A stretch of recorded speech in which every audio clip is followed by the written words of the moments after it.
Aitsquel, CM na CAF, Aitsquelawan, Quana Selam Nawa. I'd like to acknowledge that this meeting is taking place on the lands of the Halkomenum speaking people, specifically the Kwamitsa village. The Board of Education is honored to be able to collaboratively walk beside the Kawetsin, Malahat, Sabasis, Halal, Kanalikat, Stamanis, and Layaxi peoples who have cared for this land for thousands of years. May we walk gently on the ceded and unceded territories of the lands of their lands as we work together to lift up all the Hahasvana. Adoption of the agenda, moved by Trustee Lise, seconded by Trustee Doman. All those in favor? Thank you.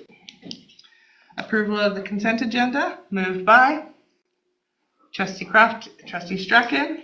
All those in favor? Thank you. Minutes of the December 3rd open board meeting, moved by Trustee Sousa, seconded by Trustee Doman. All those in favor? Thank you. Recognitions and delegations, none. Report of closed meeting, Mr. Sandquist. Thank you. The board meeting in closed session at 3:30 today, just an hour before this meeting. There were facility updates, investigations, labor matters, and contract issues discussed. Thank you, Mr. Sandquist. Action list, Mr. Sandquist. Thank you. The item on the action list relates to procedures regarding community donations, and we have till the end of the year to come back with that update, and we will do so as soon as we can. Thank you, Mr. Sandquist. All right, Superintendent of Schools. Thank you. So for board information, the kindergarten registration information, Cochin Valley welcomes new kindergarten students for the 25-26 school year. Any child who will be 5 years of age on or before December 31st, 2025 may register at their catchment school or for the district program of French immersion. The registration process will be similar to last year. As reported at the December board meeting, kindergarten registration for 25-26 will take place for the following weeks.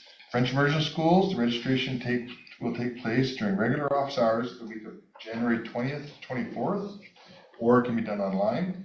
And for catchment schools, the registration will take place during regular office hours at the catchment school from January 27th through January 31st. Kindergarten registrations will be accepted for families living within a school's catchment area and for families whose older children will be continuing at the school with an out-of-catchment approval. Any family wishing to register their child in a different school may apply by submitting an out-of-catchment form available at the catchment school. As per Admin Procedure 301, first preference for registration will be given to those children who reside in the school catchment and in alignment with Bill 40. If requested spaces for French immersion schools are oversubscribed, placement will be determined by a district supervised lottery. And the lottery for the district program, should there need to be one, would take place on January 24th, 2025. Thank you. Moving on. Graduation year-end events. In fact, on page 11 of the agenda package is the list of the graduation year-end events. Please also note that the long service tea is on March 13th and district retirement celebration is on June 9th.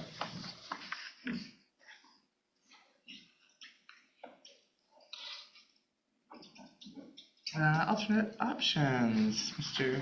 Rowan, would you like to invite somebody to the table? Yeah, really, is it technology is working?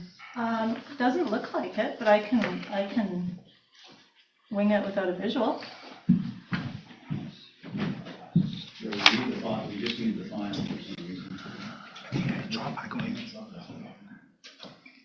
While they're doing that, I'm really pleased to introduce Nicole Boucher, who's our principal of alternate options. Nicole oversees the satellite alternate programs in our schools.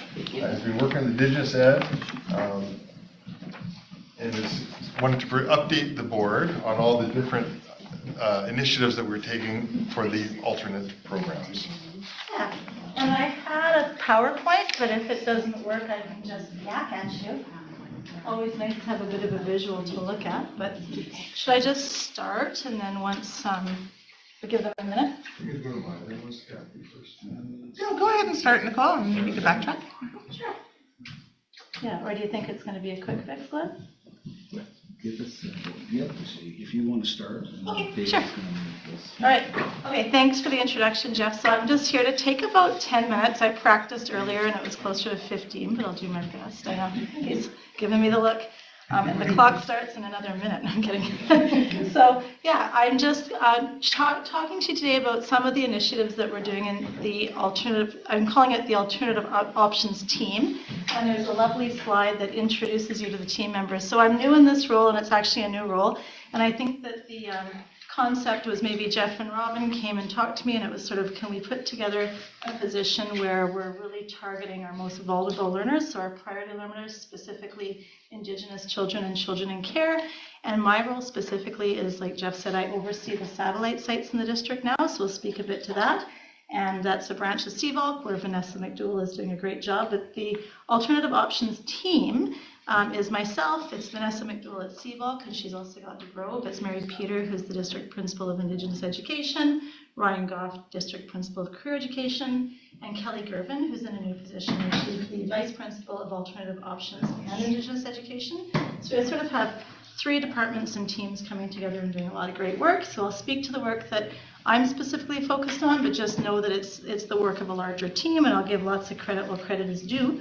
So the first thing that I wanted to kind of share with you today is the work that we're doing around enhancing services for our students at both CVOLC and in our satellite sites. And as you know, we've added a satellite site classroom to Cowichan this year, as well as to Francis Kelsey, so sharing a bit of that with you.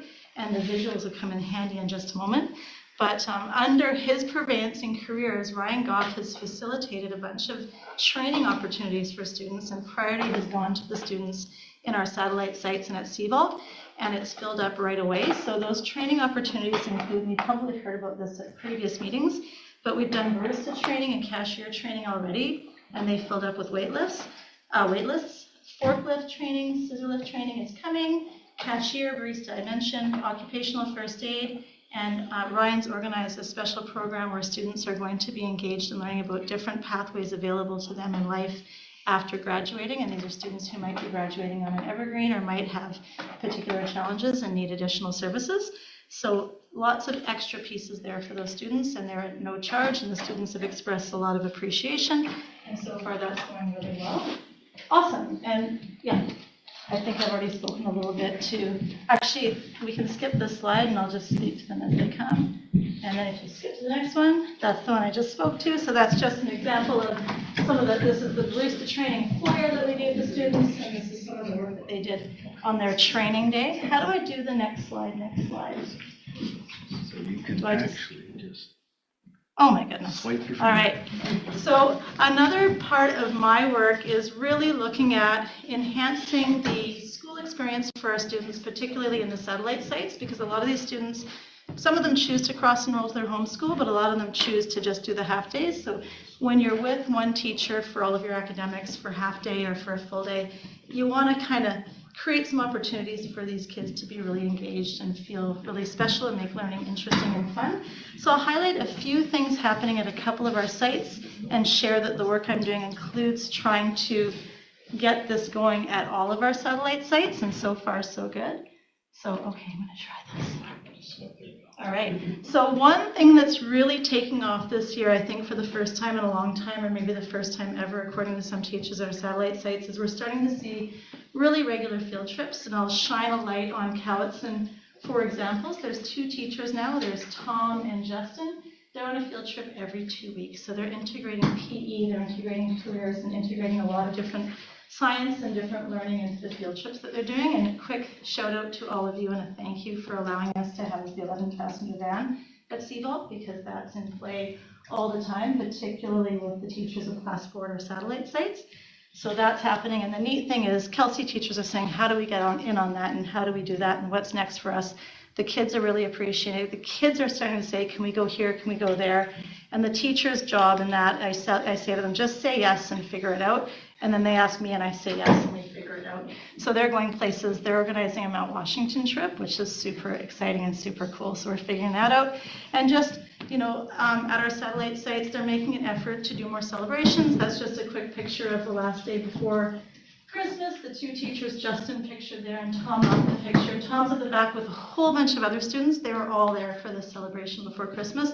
They challenged each other, how many businesses can we get to give us prizes and things for students? They got over 50 different presents and prizes to give their kids.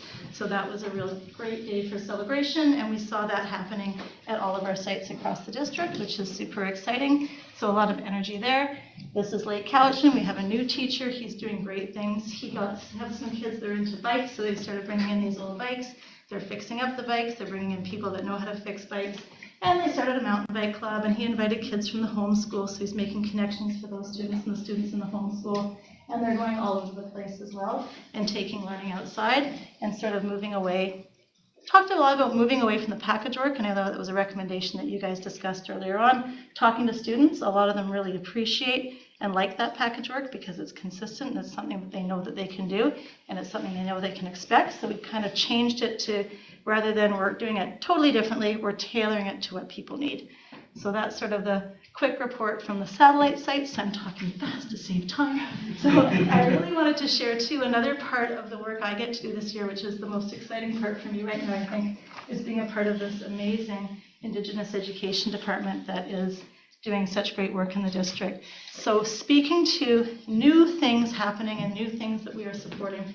So I think that the board's already aware of the community or the culture and connections classroom at Cowichan Secondary. Just a quick report on how that's going. So that was targeted for students who did not attend much in grade 8 and 9 or who were not very successful in grade 8 and 9. So students who are missing that we wanted to bring back to school. So Peter Antoine's the teacher, and it's supported by Soughton April McMahon, and Linnea Ness, who is our new teacher doing literacy with the early leaver dollars, supports them with literacy. But I'll show you in a moment. There's a really beautiful picture of a pretty full classroom. And the big draw for the kids, because I talk to them all the time, is that they get to do things that they enjoy that are cultural. And it's not them getting to live their culture or getting to learn their culture. They already live it. They already know it. But they get to have these practical experiences that mean a lot to them. And it's really organic. Peter sets up opportunities. Like he said, let's go, we're going to go spearfishing. And the lady who did the spearfishing with us said, can you come to my house tomorrow? I'm skinning a deer. And I want to show the kids how to skin a deer. So, okay, let's do that. And we loaded the van up and we went to her house and watched her skin a deer. And this is, I won't go on and on, but really a lot of flexibility in all of our programs. And one of the students in the picture, she's actually in grade 11. She's an open learning student. She kept showing up in Peter's classroom every morning and just wouldn't leave. And she was actually kind of a leader in the room. So I said, hey, Peter, let's adopt her. And he said, sure. So she's in that class and she's like really just doing wonderful things. And she said, I've never been a leader before. And you know, and she's so excited. And then she spends the afternoon in open learning. Next year she's going to do hairdressing. And she's just come such a long way. And it's just, and this picture I put there of the Tim Hortons, I wasn't going to tell this to save time, but we're at the river and it was her first day officially in the class. And she said, can we go to Tim's on the way back? And I said, well, only if you take everyone's order. So she did. And she was so organized. And she went straight up to the front of the line. She said, get ready because this is going to be a big order. And she put in the order. She looked at me and she said, Ms. Boucher, do you have status? And I said, no. And she took out her card and she said, it's going to be on status. And then she told everyone, meet back in the classroom. And she was just in charge and she just did it much better than I could have. So just really kind of a special kid. And she went from being maybe the person in every fight to she goes to the office now at the school the day before Christmas, tells admin, this is happening. This is what you need to do. Let's get out there. And off they went. So admin is, very grateful to this individual too, and she's doing great things. And I had to share that. And this is another quick trip we did with that same class. They were doing some planting, volunteering in community, and when it was time to come in for lunch, they said, can we just keep planting? This is so great. And they were sowing seeds. That's them doing some drum making, and look at how kind of busy and vibrant the class is, and I couldn't capture all the students in one frame. And these are kids that were previously pretty disengaged and not attending. So another thing we're doing in the department, Hannah Morales is doing a lot of this work, and I'm supporting, is we're reviewing the diploma verification of every single student in grade 12 or year 6, every Indigenous child. And we're catching little things like, hey, they did this walking group. Can you tell us more about what that course was? Okay, well, why isn't that their PE 10? Okay, great, now you've got your PE 10. And the student says, that's awesome, because I really didn't want to be in PE. I've avoided it for 2 years. Or they took something and they were sort of duplicating, so we could say, hey, you've already taken this, you don't need to take a Socials 12, and oh, thank goodness, I really want to take this other course, and I need this other course, and now I'll have enough credits to graduate. So we've caught lots of little things. We're working with school-based teams on that piece. And then that, along with looking at the red, yellow, green data, the how are we doing data, and other data, we were able to put a few more things in place. So something we put in place this year at Cowichan is an extra teacher who's half-time in the morning, and she's focused on grade 12s who attend that could graduate but have a few things where they're falling short, or year 6 and could have graduated, but they're back and they need some extra help. So she's really doing 3 things with them. Her name's Carly Price. She's doing credit recovery. So I'm a student in grade 12. I got 46% and I didn't pass my math class last year. Rather than repeating the whole course, we know what outcomes that student really has to dial in on and focus on. So Carly says, I'm going to get them through those outcomes in those 2 units, or 3 units, or 1 unit, and then we'll give them credit for the course rather than repeating. She does course deliveries. We have a few students who they won't graduate because they're missing their Science 11. So she's doing Science 11 with that student one-on-one and making it happen for them.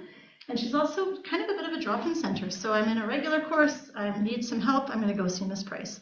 So that's going really well, and we're seeing it make a difference for students because we're reviewing those diploma verifications. We're coming up on end of term. Really looking forward to seeing how they do. I just chose this picture because these are 3 students in grade 12 at that school now, and that's on a trip I took them on when we were at Cowichan together in grade 9.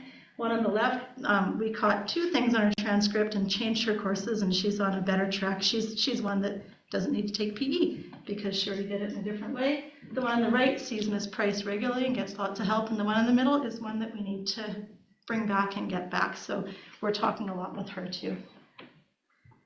Something else coming up this year that's super exciting, and I'll talk even faster right now, is for students that we noticed when we were looking at data, some of them are missing certain courses to graduate, and we have a handful. If we could get them through their Science 11 or 12 and a Socials 11 or 12, they're going to make it and they're going to graduate properly this year. So we're doing something very exciting. We're calling it field studies, for lack of a better name right now. We're going to go to Burgoyne Bay with a group of students from around the district. We're going to go for a week in April and a week in June, and we're going to join the Staccato Learning Society, and that's the Cowichan Tribes operated learning group in Burgoyne Bay that you've probably heard about. It's actually Tuseelam, Ron George's family, who runs that learning space. They have 4 major projects on the go that I'll probably just show you a picture of in a minute. But these students will get Environmental Studies 11 and BC First Peoples 12 credit. And then the more you talk to people, the more you get. You know, I was chatting with somebody who works in the Forest Service, and he said, can I come and talk about controlled burns that we're doing with First Nations around BC? Sure. Can I please also talk to them about recruitment to join fire service after grade 12 because we have a junior program? Absolutely. So kind of that's happening, which is very exciting. Another exciting piece, and we've applied for $50,000 from the Youth Resiliency Grant for Island Health for this one. We're also talking about how to staff it through QSS and any other school that has some buy-in and wants students to join. And I learned the word, and I'm not going to try until I get it right, but it's the Halkomelem word for teaching and learning where you originate from, so on the land. And we're targeting students who don't attend school in grade 10 through 12. So even, especially since COVID, we haven't seen a mass return to school for a lot of our students. So we will be, and we already have started this work, especially with our Soutons, phoning families, knocking on doors and saying, hey, if we offer this, will your child come back to us? Not necessarily to school, but to us. And a lot of parents have already said, yes, build it and we will come.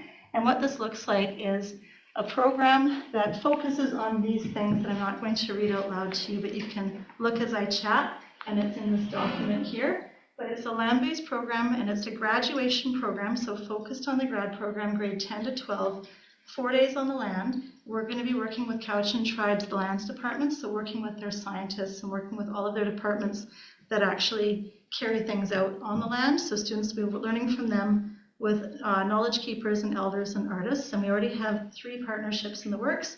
Ken Elliott, a native plant nursery, Genevieve Singleton Polster, who's a naturalist, and Cowichan Tribes. So we're building this program for students for next year, and it can be staffed through QSS or through the schools that they're not claiming seats for the students who aren't attending. And we did a lot of work applying for a grant just before Christmas, so I'll let you know. But a lot of kind of tenets and pillars that the program is built on, and a lot of support for students. And they would spend the 5th day of the week at QSS in the new Samana Leland. so in the new cultural and learning space, because we're not going to cover every single grad learning outcome on the land. We're still going to need to engage with them in a slightly different way in a building, and that brings them to the building and makes the connection with the school that they would ultimately be successful in graduating from. So without reading the list, these are already commitments that we have and pieces that we have put in place for this program for next year. And we already have a few different teams of people who are very excited to engage with us. Something else that we have designed and we have interest from all of our schools that have grade 8 and 9 is a similar land-based program for grade 8 and 9 students, because we know that at that age it's not always easy to engage in a traditional school program every day. This program, based on grade 8 and 9 core curriculum, would see students from all of our schools that have grade 8 and 9 students, and they would have 2 days on the land and 3 days in a building. And the learning outcomes they meet on the land, they wouldn't be responsible for when they're at school. So really tailoring learning to kind of what they're doing and what they're learning when they're not at school as well. Just the schedule, that's kind of boring. And then, almost done, Jeff. The Samana, and there's a spelling mistake on that heading, but it's written properly in this document.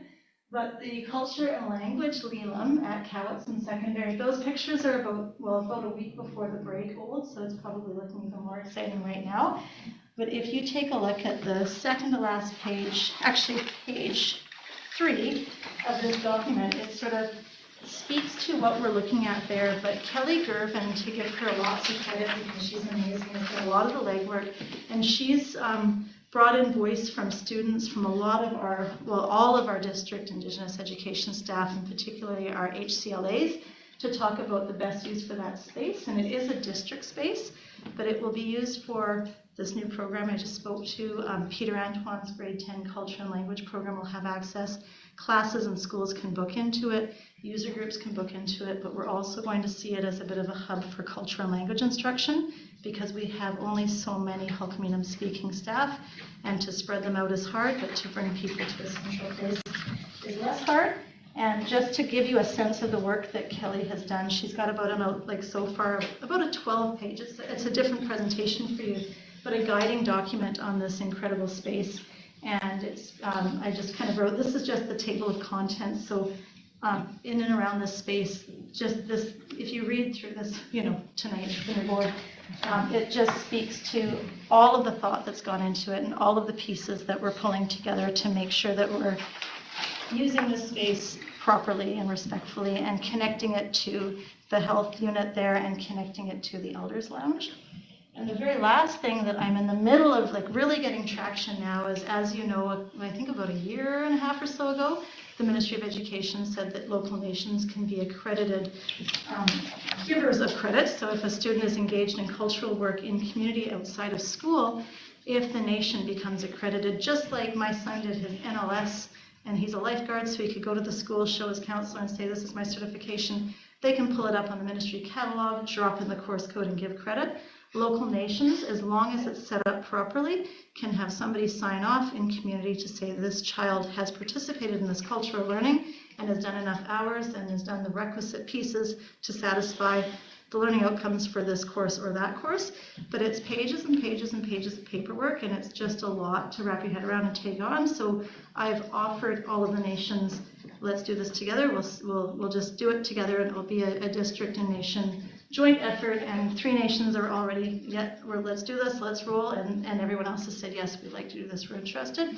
And it's just other ways for some of our students to get recognized for the work that they do that isn't necessarily in a classroom. So those are our major initiatives right now. We do lots of other work, I promise, but those are the ones that we decided to highlight for you, because I only had 10 minutes and probably took 18. Trustees, questions? Trustee Doman? Can you get the presentation? My first question is, and I keep hearing this, is we're putting a lot of effort to catch kids who've fallen out of the system. What are we doing to catch those kids before they fall out? Are we doing enough? Yeah, super good question. My short answer is, as we've been going through that process of looking through the diploma verifications, it's really easy to see where things start to happen. The grade 10 is such a barrier for so many students, and getting through grade 10 is huge. So some of the things that we're doing right now for grade 10 students is Pete's program that I spoke to. The other thing that we're doing at Cowichan is we've saved some staffing second semester to do an integrated math and science block so that students can do both together in a more supported way and in a way that sees them outside a little bit more. Right now, we're doing a lot of planning for students. Like I said, the program next year targeting students not at school. We're in the planning phase. Right now in the doing phase, the position we put in at Cowichan Secondary with Carly Price, where she's helping those students in grade 12 and year 6 get through. That's something we're doing now. But we're really talking about how do we back that up, because we're saving the ones before they leave. Like, okay, we always say let's prioritize grade 12, and we have to say that because after grade 12 they're gone. So we're talking about how do we back up that train in the next 2-3 years so that we're creating conditions for students entering grade 10 to not be in that position in grade 12. You also mentioned grade 7 and 8 where Mhm. you start to lose that. Mm-hmm. So is there a plan? Yeah, Keep backing it up? keep backing it up. Yeah. And if you look at sort of systemically too, the investment that you've put in as a district into early literacy with our early literacy teachers, I've said for the last 3, 4, 5 years, I can't wait to see results in maybe another 2 or 3 when the kids who started with Amy and Lisa, when they started at Coheman and Alexander, embedded doing literacy, when those students move up and get to the Quamachan age, I can't wait to see how they do and what that looks like, because we're already seeing improved results as they come up. But I think you're right, Randy, like glaringly as we do this, as I started this work this year, really focused on those grade 12 and year 6, you keep kind of thinking, how can we back up, how can we back up, how can we back up? And creating more specialty programs like we are to engage more kids, I think is key. Trustee Sousa. Thank you. I just wanted to commend you on the tremendous work that you're doing. It's very, very exciting to see the scope of programs.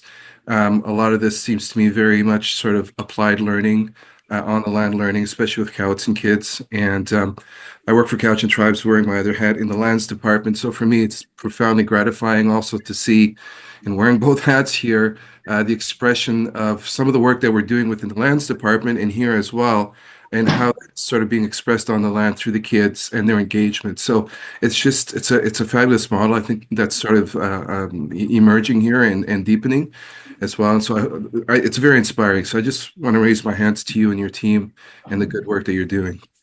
Right, Jessica. Wow. I'm glad we asked for you to come and present, because so much has happened in such a very short period of time. Really, if you think about this rejig, it started in September. So to all of you that work in that department, thank you. And I do want to give you a little story about your alternate options. One of our DSAT kids is from an alternate site, and on our last field trip had told me that the student was no longer at CVault, was now back at the home school, and I asked if they had enough. Like, did the building of the programs help them want to be at their school? And the answer was yes. And then the student said, thank you so much, because that's where I wanted to be. Mm-hmm. So as trustees, when we were making these decisions and we were worried about what was happening with CVault, and now we're seeing this beautiful thing that's happening overall, just thank you to all of you for finding those places where kids feel safe and they want to learn. Mm-hmm.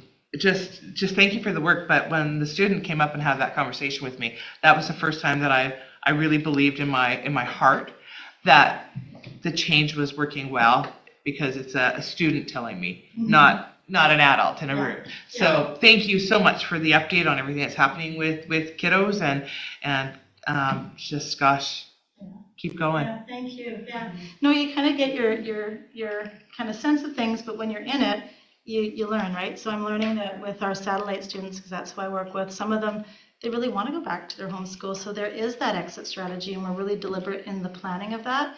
And it really is mostly always up to them when they're ready. It used to be sort of the when we say you're ready, but when they're ready to go, they're ready to go back. And we're seeing that a bit. And then we also have to be really respectful of the students who get there and just love it. And that's their place, and that's where they're feeling the best, and that's where they're successful.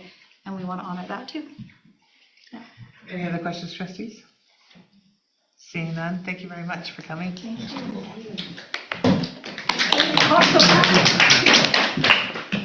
Superintendent, update, please. Awesome. So, first of all, some acknowledgements and appreciation. I'd like to acknowledge the North Cowichan Fire Department for their prompt response on December 31st at the back pond at Alexander Elementary. Also like to acknowledge Ann Kissinger, who happens to be here, school principal of Alexander, and Vice Principal Brenda Lee, as well as our operations staff, for the hard work getting classes moved around so that all Alexander students were back on Monday, January 6th to start the school year. I'd also like to acknowledge the staff members who worked while others were off during the two-week winter break, including payroll, finance, human resources, purchasing, receiving, technology, operations, and transportation, as well as clerical, custodial, grounds, and trades members who were all working to prepare the schools for the return of students. Lastly, I'd like to acknowledge the admin team at Cowichan Secondary School, Darcy Hoff, Scott Jackson, and Lindy Thompson, for their hard work hosting the alumni open house at Cowichan Secondary on December 13th from 5 to 7. Seems like a long time ago, but that was a really special event.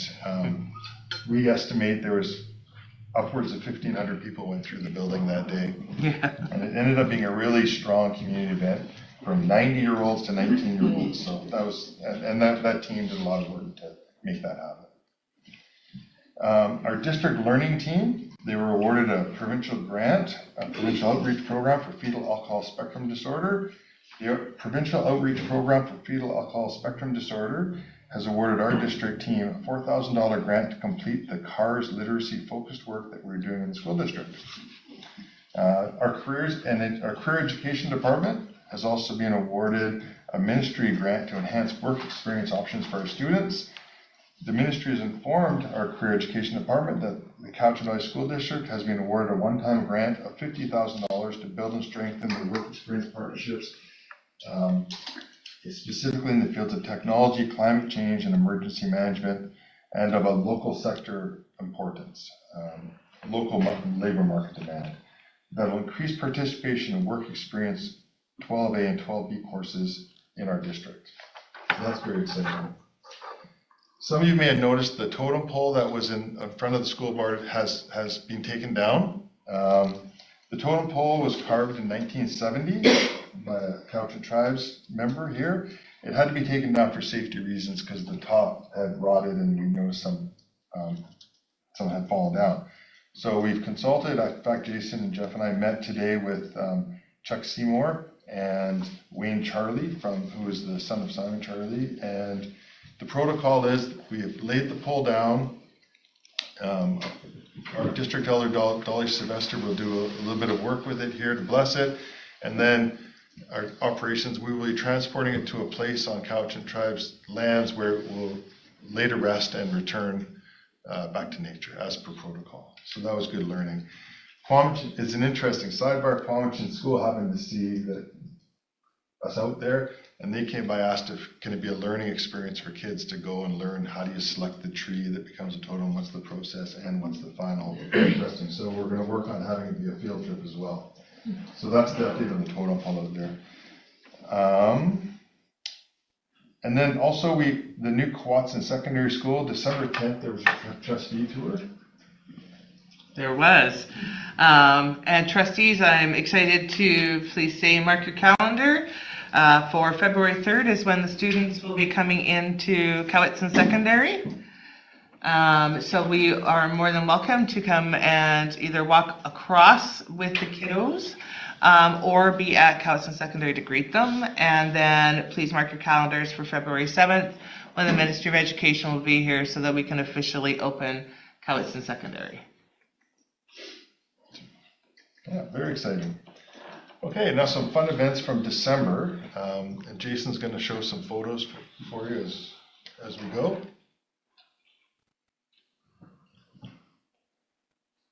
Fantastic. So we just picked I had sent in a whole lot of events, and I think it's great for you as trustees and for the public to see the great things going on in our schools. The first one is Cobble Hill. There was a student performance for the Lieutenant Governor. the Legion of Remembrance Day poster contest winners. So this was the prize winners. Grade 7 student at Cole Cobble Hill, Ainsley McPherson, was invited to perform one of her original Music for Veterans project compositions for the Honorable Janet Austin, Lieutenant Governor of British Columbia. It was a very exclusive event to mark the presentation of the first Poppy with only about 20 guests. Ainsley played her composition at the school's most recent Remembrance Day Assembly as well. Alexander Elementary.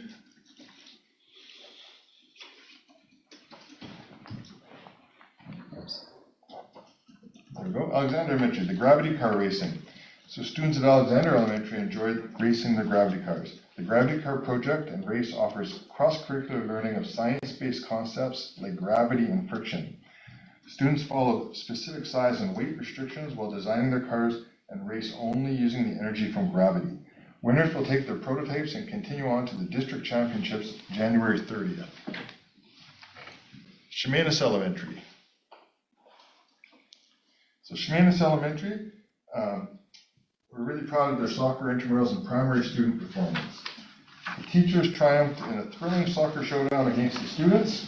On December 5th, the Chemainus Elementary Community School Soccer Intramurals Games, a beloved activity over the past couple of months, reached an exciting climax as students challenged their teachers to a highly anticipated match.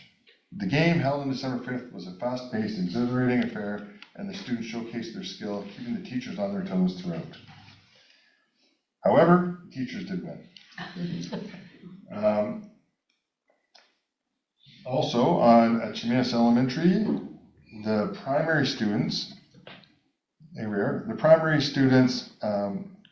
were able to showcase their talents singing, playing ukulele, and dancing in a very well-attended event, delighting parents and grandparents alike. This was under the expert guidance of Mr. Price and Mr. Sortini, and the students were very well prepared for their audience. We're really proud of our Lake Cowichan secondary girls. The secondary girls made the provincials, and we're really proud of their efforts. They did come in 14th in the provincial tournament this year for senior girls volleyball. As Nicole mentioned, some of the training we've done. Here's some photos of the cashier training. Cowichan Valley students had the opportunity to learn the skills to be confident cashiers. The lessons learned include the roles and responsibilities, how to use the point of sale systems, square and mobile payments, counting, balancing floats, and making change and cashing out. Our students also had the opportunity to participate in a sawmill tour. Students spent the morning, December 12th, touring the live operations of the Western Forest Products Sawmill in Cowichan Bay, learning about the exciting careers and possibilities in the forestry industry. Our Paulson Elementary students had the real pleasure. They got the joy of watching the salmon spawning in their very own Oliver Creek in the Friendship Forest, which is adjacent to the school. They feel very fortunate they're able to enjoy the outdoors and natures, all that the little forest beside the school has to offer. There's also a picture here you might notice of the elk herds that like to visit the school in the field before heading into the forest.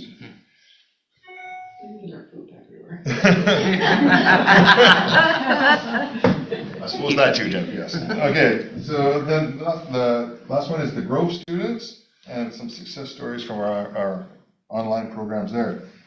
The Grove's K-9 Nature Collective at Providence Farm. One of the students here who has a learning disability, which includes dyslexia. He hates writing and often avoids it, and it includes even having to have his mom prescribe very simple answers for him. This fall, as part of the science unit, the students in the class were prompted with a writing assignment where they imagined life of a water droplet. This student was able to write a beautiful story about his water droplet, and in fact felt so empowered by the experience that at the end of the day, in the gratitude circle, he shared that his favorite part of the day was writing that story. So I think that's a nice little story. For our trustees, the semester 1 in our high schools will end on January 21st and begin again on January 27th for semester 2. Provincial exams, the winter grade 10 and 12 provincial literacy and numeracy assessment dates there's a window to write these in the schools between January 13th to January 24th. And the spring assessment dates will be April 7th to 11th. Black Excellence Day, January 15th is Black Excellence Day. And this is an opportunity to celebrate the many contributions of Black people in our community and throughout the province, and to learn more about Black role models in history and those who are making an active difference today. January 15th is an honor to the great civil rights leader, Dr. Martin Luther King, who was born January 15th, 1929. Family Literacy Day is January 27th, and Family Literacy Week is January 26th to February 2nd.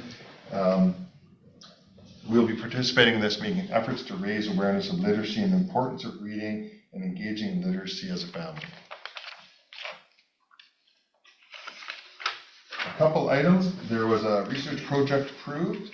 Ankar Barthwell, project personnel at Vancouver Island University, has received approval to conduct research in the school district entitled Safeguarding Tomorrow's Data Landscape, Young Digital Citizens' Perspectives on Privacy Within AI Systems.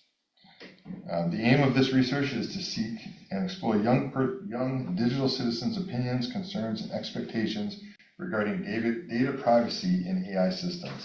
The insights from this study will significantly contribute to academic discourse and help shape future education and policy measures in the realm of AI ethics and privacy protection. For myself in December, I was really pleased we were able to, I was part of the Quatsin tour on December 10th, trustees.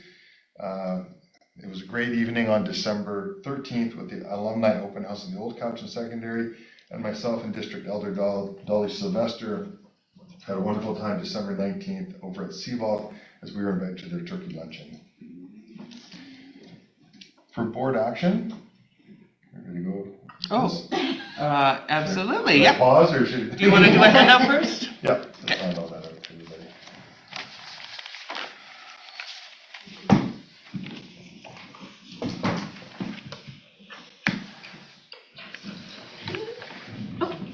These go this way?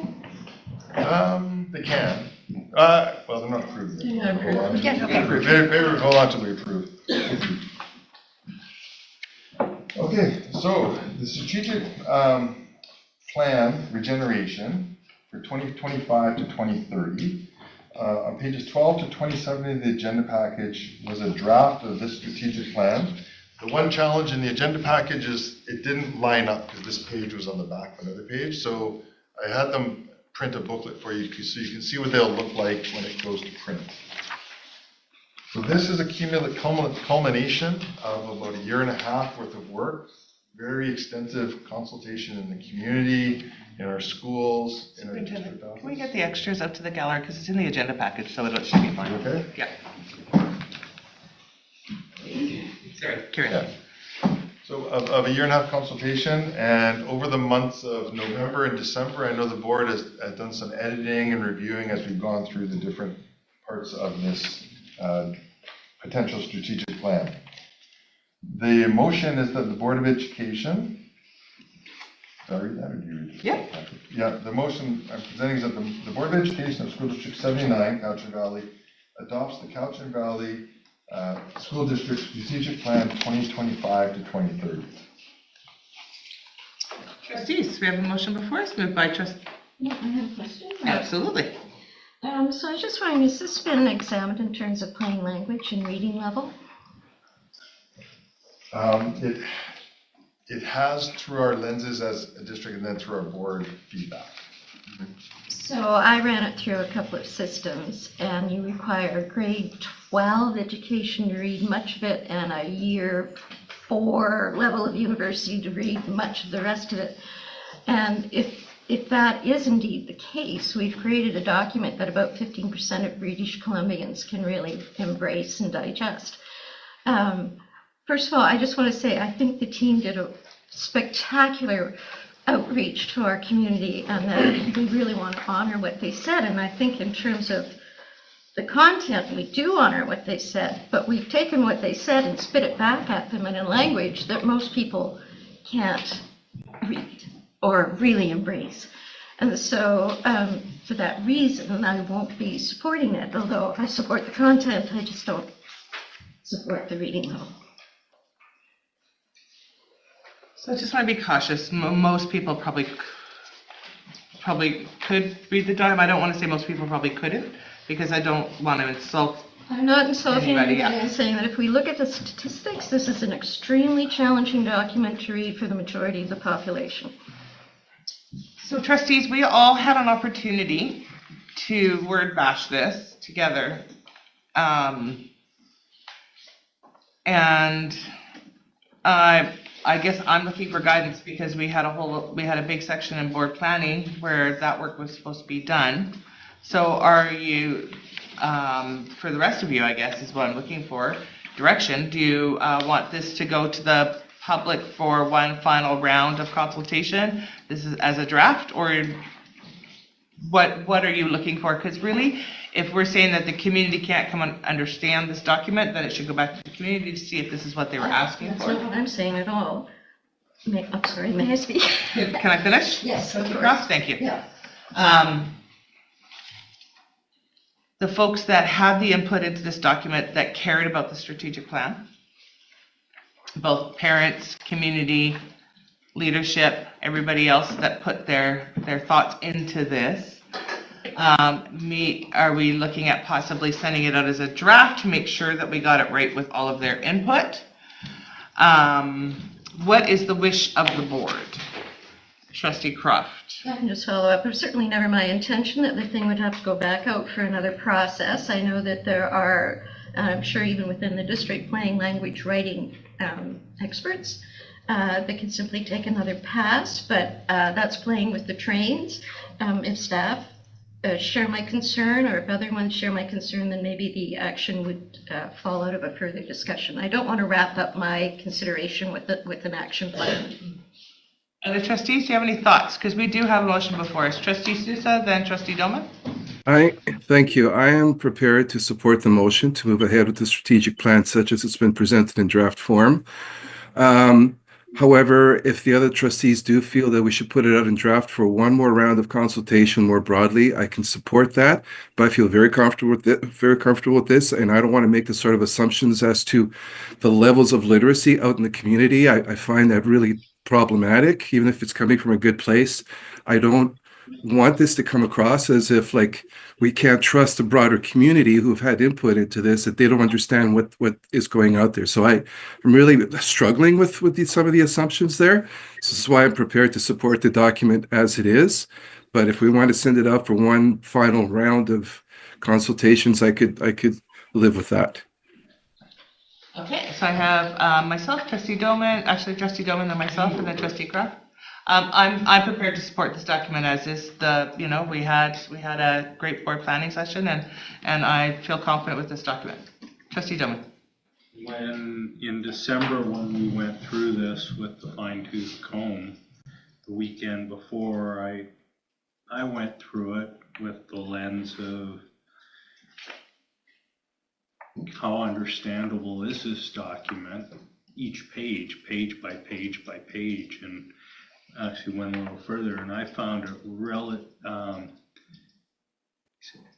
very thoughtful and easy to understand, and it gets you to where, what are we thinking?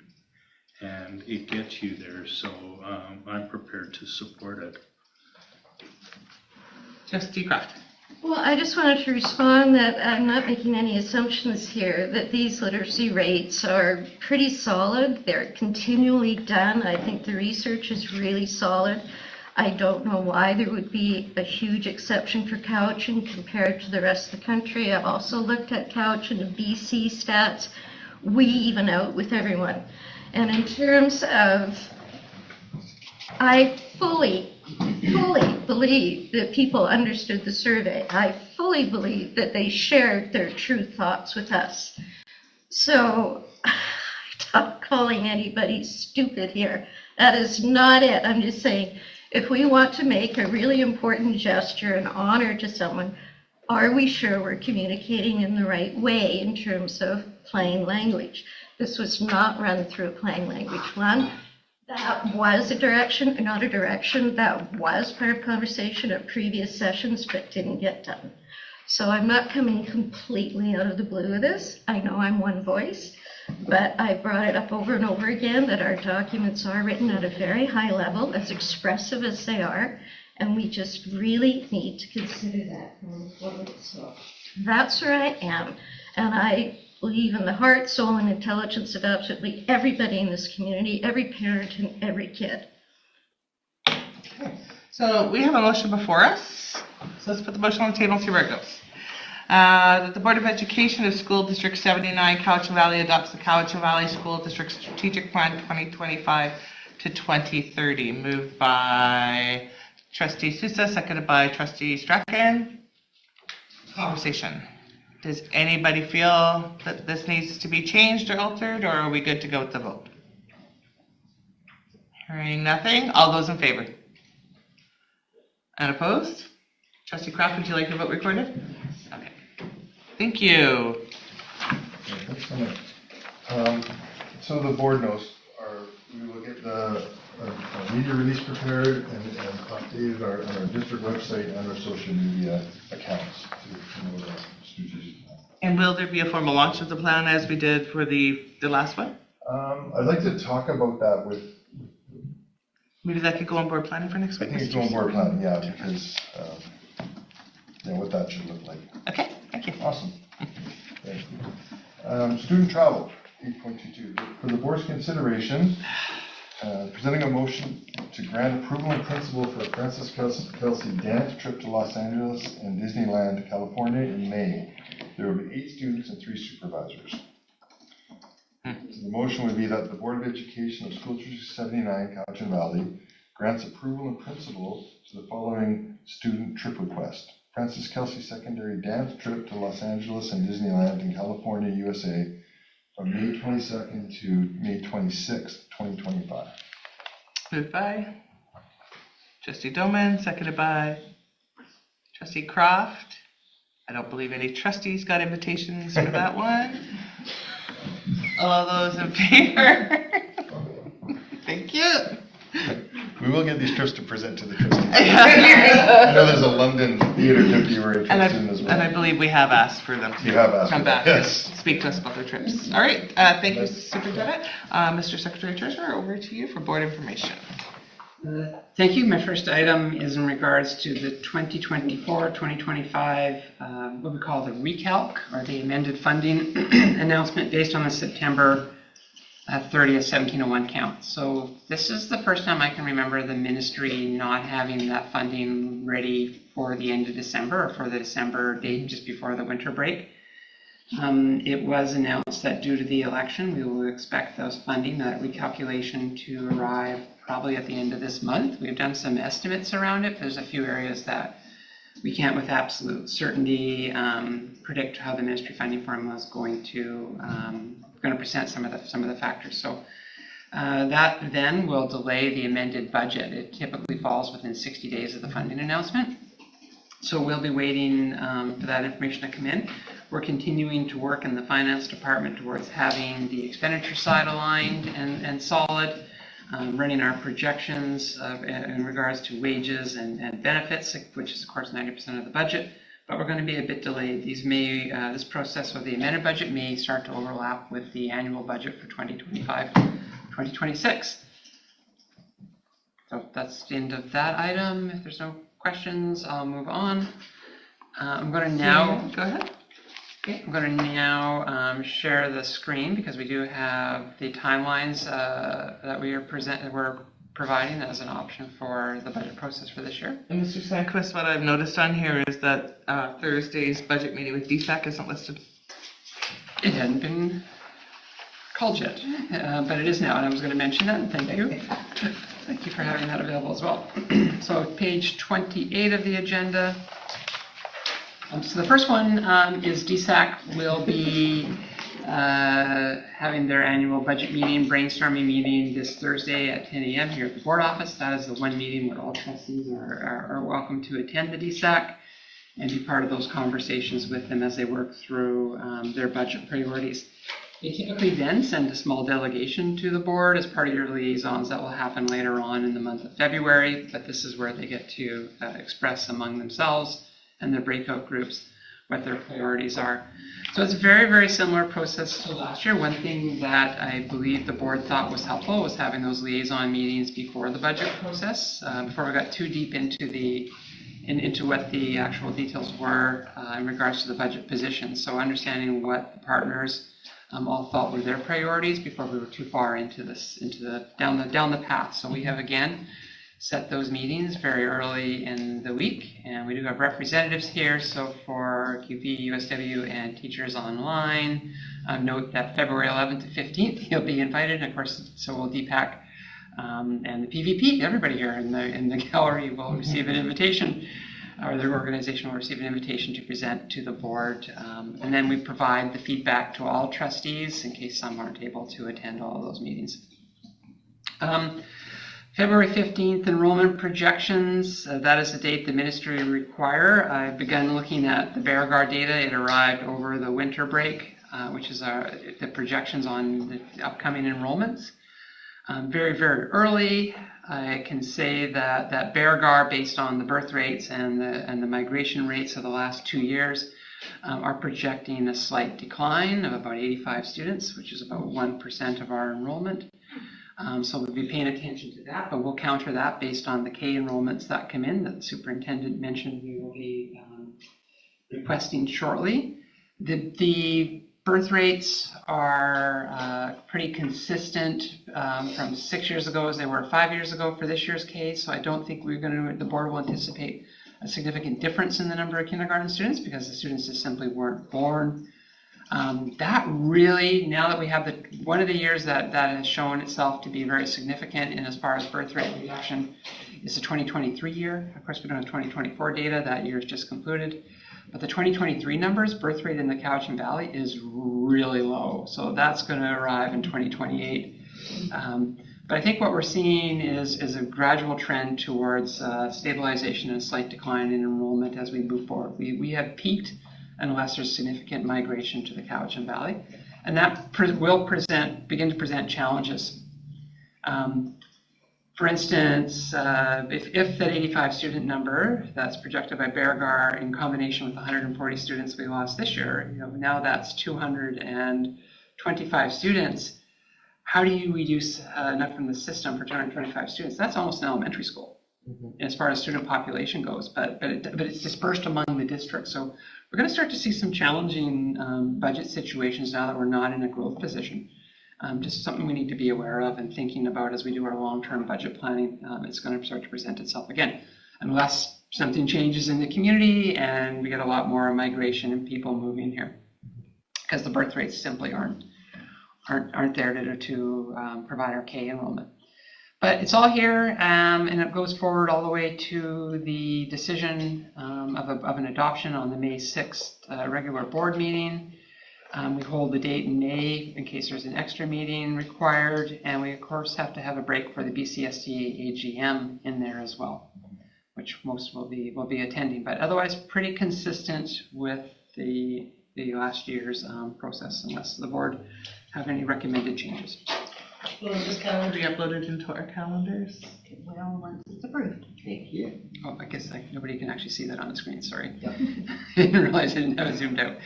There you go, for our audience. Do I have any questions, trustees? No, are we good with that schedule? Doesn't look as robust as it used to. Or April used to be just smashed. So this is nice that we're spreading it out a little bit. All right, well, if we're good to go, then moving on. Thank you. Thank you, Mr. Sandquist. Trustees, any questions before we move on? And then upcoming schedule of meetings and events. So trustees, while you're at Vista at Oak Bay Beach Hotel, I'm going to be with the superintendent, secretary, treasurer at our partner meetings. So no superintendent, secretary, treasurers, or board chairs will be at Vista.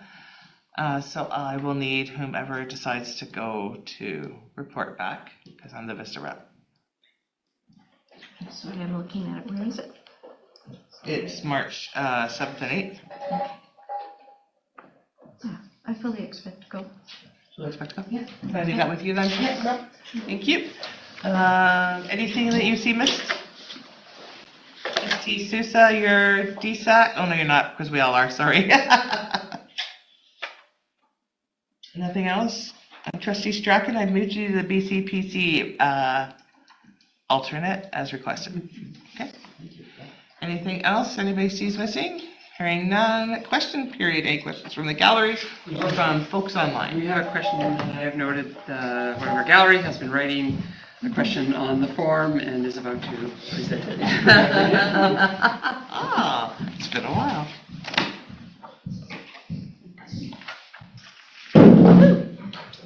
It's appropriate. Excellent. Superintendent report, semester switch.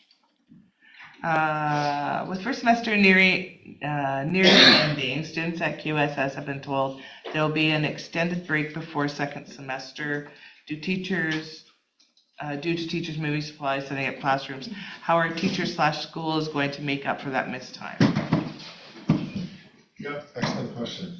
So with the move to QSS mid-year, there has to be some time for teachers to get and staff to get the materials over to the new QSS site. There was a previously scheduled turnaround day the next week.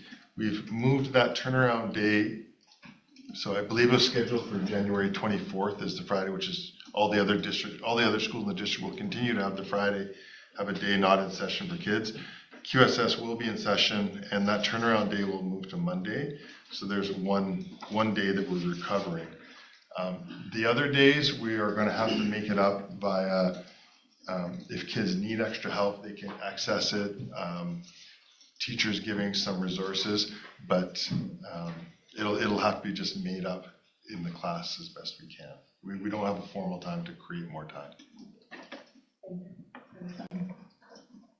Any questions online? I haven't seen any come in yet. We do have one member online from the Lake Cowichan Teachers Association, and unless she puts her hand up or something in the comments in the next minute, a few seconds, I'm going to say we don't. Okay. Well then, moving to adjournment. All those in favor. Motion to adjourn moved by Trustee Zitza, Trustee Dolan. All those in favor. Thank you, folks. Have a good evening.